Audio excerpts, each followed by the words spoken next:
안녕하세요. 조승현입니다. 저처럼 언어를 좋아하고 연구하는 사람들은 특히 인공지능에 관심이 많을 수밖에 없어요. 그 이유는요, 인공지능이 어느 정도 완성됐는지를 재는 척도가 바로 언어이기 때문에 그래요. 튜링 테스트라는 것이 인공지능의 완성을 재는 어떤 기준입니다. 근데 이 튜링 테스트에 의하면 내가 어떤 기계랑 얘기를 하고 있는데 얼마나 그 얘기가 사람 같은지 도저히 기계라고 믿을 수가 없다라고 하면 우리는 그거를 완성된 인공지능이라고 얘기해요. 근데 내가 얘기를 하는데 뭔가 사람이 얘기하는 것 같지 않다, 뭔가 어색하다라고 하면은 아직 그것은 미완성 단계라고 얘기를 합니다. 사실 말이라는 것은 컴퓨터가 가장 못하는 것 중에 하나였어요. 오랫동안 언어를 공부하는 사람들은 컴퓨터한테 말을 가르치려고 노력을 했습니다. 옛날에는 전문가 시스템이라고 그래서 컴퓨터를 한 언어의 전문가로 만들려는 노력이 많았어요. 예를 들어서 사전 전체와 그 언어의 모든 문법 규정을 컴퓨터에 입력을 하면은 그 컴퓨터가 언제는가는 그 언어를 구사할 수 있게 된다는 생각이었죠. 사실 여러분도 이런 식으로 영어를 배웠을 겁니다. 영어가 되던가요? 안 되죠. 컴퓨터도 마찬가지였습니다. 아무리 많은 어휘를 암기하고 아무리 열심히 문법을 공부해도 이 컴퓨터가 영어로 사람이 하는 것 같은 말을 출력하지 않았어요. 근데 언제부턴가 방향이 바뀌었습니다. 이제 더 이상 컴퓨터한테 말을 그대로 가르치려고 하는 것이 아니라 인공신경망이라는 것을 만들어 가지고 컴퓨터가 알아서 여러 사람의 대화와 글을 보면서 말을 배우도록 했습니다.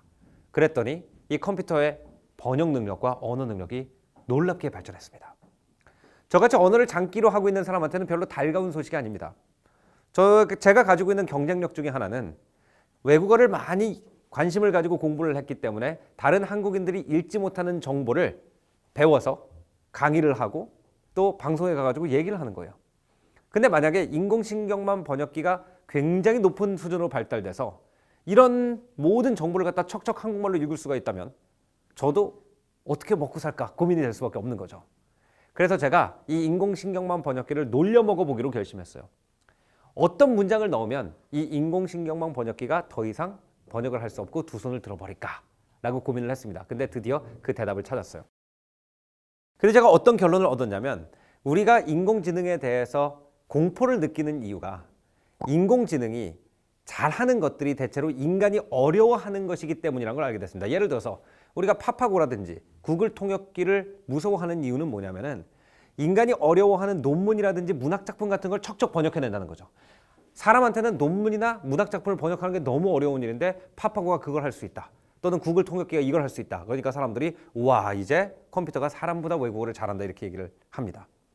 근데 저는 거꾸로 생각을 해봤어요. 과연 컴퓨터가 인간이 쉽다 생각하는 것도 잘할까?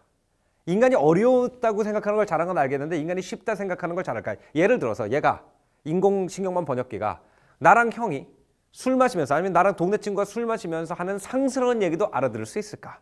라고 생각을 해서 이런 문장을 제가 구글 통역기에 입력을 해봤습니다. 자 보십시오. 예문입니다. 내가 1살 위니까 형이라고 부르고 고개 돌리고 처마셔 새끼야 라는 지문을 입력을 했습니다. 근데 이 결과를 보시면은 이 컴퓨터가 이 문장을 완벽하게 이해를 못했다는 걸 알 수가 있어요. 첫 번째, 내가 1살 위니까를 I am 1 year old, 나는 1살이니까로 번역을 했습니다. 왜 이걸 이해를 못했냐? 그 다음 문장을 보면 알 수가 있어요. 형이라는 단어를 브라더라고 번역을 했습니다. 자, 여기서 나를 형이라고 부르는 거는 뭐예요? 우리나라 사회에서는 상하관계를 정리하자는 겁니다. 내가 너보다 나이가 위다. 근데 브라더라는 단어는 상하관계가 없는 단어예요. 나보다 손 아래 남자도 브라더고 나보다 손 위 남자도 브라더입니다. 그렇기 때문에 형을 브라더로 번역한 다음에 이 문장의 컨텍스트를 찾으려고 그러면 답이 안 나와요. 왜 브라더라고 부르라고 그러지? 이거랑 나이가 무슨 관계지? 형, 동생이라는 관념을 가졌을 때는 나이가 위 사람은 형이고 아랫 사람은 동생이기 때문에 이게 굉장히 중요한 의미를 가지는데 그냥 브라더라고 번역을 하면은 손 위도 브라더고 손 아래도 브라더기 때문에 1살 더 위다라는 문장이 앞에 왜 나오는지 맥락이 없죠. 그러니까 이걸 어떻게 번역을 했냐? 나는 1살이다로 번역했습니다. 나는 1살이니 형제라고 불러 이렇게 번역을 했어요. 누가 봐도 오역입니다. 그래서 어떤 생각을 하기 시작했냐면 인간의 진짜 창의성을 우리가 잘못된 데서 찾고 있다는 생각을 했어요.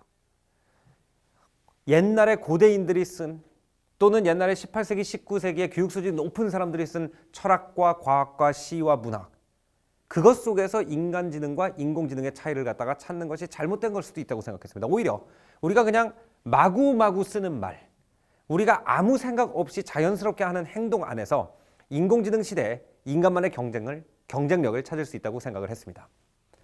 사실 사람들은 옛날부터요, 우리의 말과 우리의 행동을 갖다가 정제하는 것이 더 수준 높다고 믿어왔어요. 더 논리적이고 깔끔하게 만드는 것. 그 대표적인 예가 언어에선 표준어입니다.